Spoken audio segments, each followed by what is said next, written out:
Babe, ako lang 'to, eh. Ako lang 'to. Yung babaeng feeling strong, independent woman na nag-living alone tapos ngayon laging namomroblema kung anong dinner. Like, babe, ang plano ko talaga is etong meron kasi ako natirang cucumber.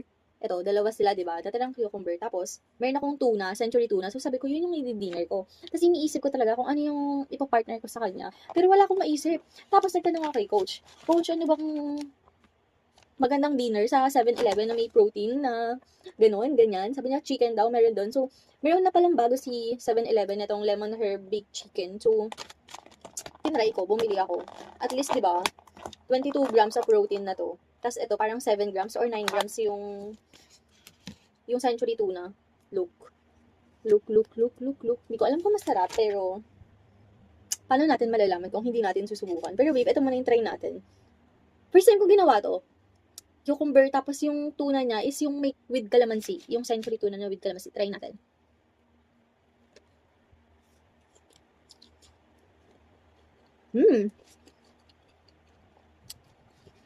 Masarap.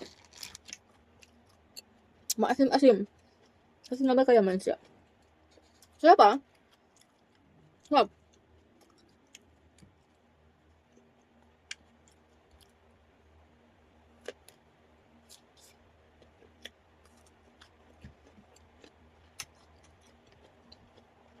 Yung sabaw na.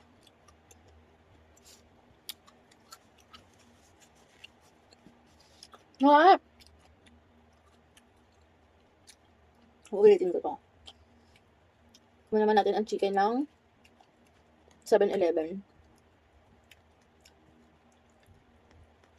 Mahat. Wait, mahat.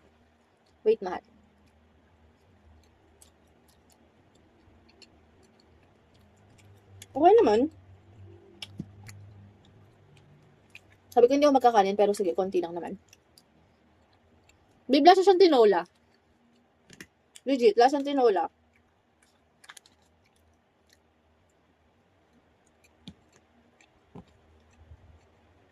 Lasa siyang tinola. Ano to? Lemon herb. Minalasahan akong mga herbs. Wala na nalasahan. Okay naman. Sabi ko nga, 119 to. Kung malapit lang dito yung Andox, babe, 200 lang yung manok, kalahating manok. Hindi ko naman kasi kailangan ng kanin. Busog na ako doon sa manok. Kaso malayo.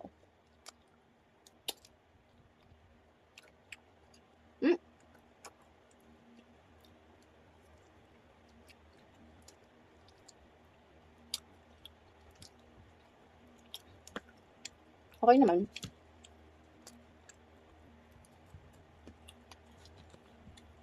May balat. Ano natin yung balat.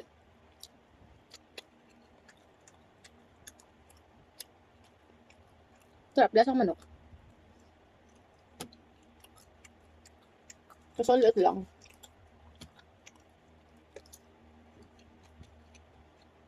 Sumasarap, babe. Try nyo to.